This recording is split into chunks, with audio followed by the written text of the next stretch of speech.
could I wear it and your husband? Kính thưa quý vị khán thính giả của chương trình PhoBolsaTV, trước khi vào sự kiện, bà Michele Martinez sẽ được luật sư Đỗ Phủ giới thiệu với lại quan khách cũng như là chương trình gây quỹ ngày hôm nay. Chúng tôi tiếp xúc với bà Michele Martinez. Hi, how are you? Hi, how are you? Pleasure to be here. Can you tell us why you decided to run for the supervisor spot? I decided to run for supervisor because I wanted to make sure that we have a representative that's going to put the people first. And I've been on the city council for 9 years, and I have a record to always putting the people first and the programs and services that many people need. And the county has a huge responsibility of providing health and human services for, like example, housing, public transportation, healthcare through CalOptima, wanting to make sure that the residents get all those services. And I believe that it's important that we get money back from Sacramento, the federal government, back to the first district so that we can continue to provide those services. For a long time, this Board of Supervisors has neglected to really get the services and the funding to provide the resources out in the first district because, you know, in Sacramento, it's a very democratic legislature. And in the federal government, it's Obama, and, you know, did not want to support Obamacare, did not want to support the governor in Sacramento. So not a lot of money was coming back to the district. I want to make sure with my relationships to bring those dollars back so that we can have more services for folks in the first district. Saying so, do you blame your opponent, Supervisor Andrew Doe, not putting people first? If so, can you be specific, please? So when I talk about, I don't want to talk about my opponent. I'm the person that wants to put people first. I have a record of always putting the interests of people. I'm not someone that is in office that wants to continue to promote myself. So I'm not going to talk about my opponent. It's more about me and making sure that my record reflects that I have always put people first in Santa Ana. If elected to the Board of Supervisors, I will continue to put people first. Why would a Vietnamese American voter vote for you instead of your opponent?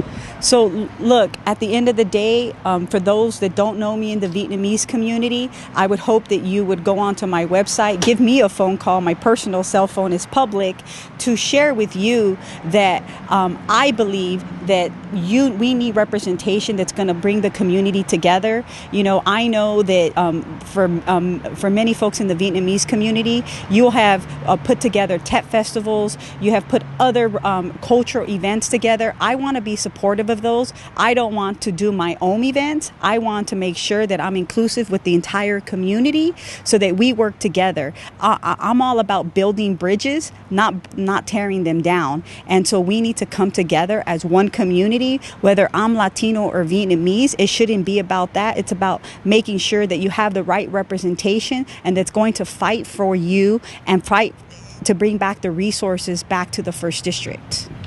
The cultural aspect is always important. How can you bridge the cultural gap to get to know more about the Vietnamese community, to know their needs? So again, I'm not Vietnamese, I'm Latino, but I believe that we have a lot in common. We believe in making sure family is important, education, taking care of our elders. I want to continue to do that and work with the Vietnamese community, but more importantly, I make a commitment. If elected, I'm going to hire Vietnamese staff. I'm going to make sure to expand the programs and services at the center that you currently have in Westminster. I am dedicated to also putting a satellite office for the first district, either in Westminster or Garden Grove, because we already have offices in Santa Ana, to continue to build relationships with the Vietnamese community and learning the culture. And so I'm committed to hiring staff. I'm committed to expanding programs to help the Vietnamese community. And thirdly, I am committed to making sure that there's equity across boards and commissions. So I am also going to make sure to appoint the same amount of Vietnamese that I would with the Latino community and the Anglo community, so that we're all at the table addressing the same issues and concerns that affect all our families. Supervisor Andrew Doe is currently pushing hard on building a homeless shelter somehow, some way, we heard that you are either not supporting or opposing the idea. Can you clarify, please? Oh, no, certainly. As you know, Andrew Doe's been a supervisor for the past 18 months. And just recently, they have taken action to put the homeless shelter at the bus terminal. I want to thank the Board of Supervisors for taking action. But one of the reasons that happened is that I went on to a radio show where possibly no one else wanted to, because that's a radio show where it's very controversial. Kind of a radio show where they make fun of you. And I still went on there because I believe homeless issue is very important.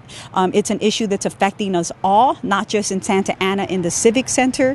And so I wanted to make sure that I address the issues from a city perspective, but also accountability from the county.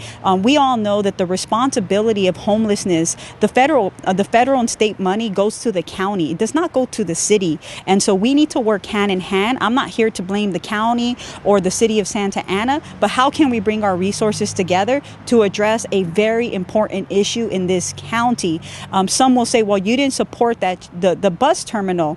What happened 2 years ago was an SB2 zone from the state of California where they were going to ask cities that you didn't have to no longer go through a public process, that they just could automatically build shelters. And so they wanted to build another shelter in our community in a neighborhood where there was already an armory and another salvation shelter. And the residents said, we already have one. We don't need a second one. We need to look for another location. I represented that district. Again, I put people first. I listened to the residents. And that's why I supported not to put a second shelter in that neighborhood.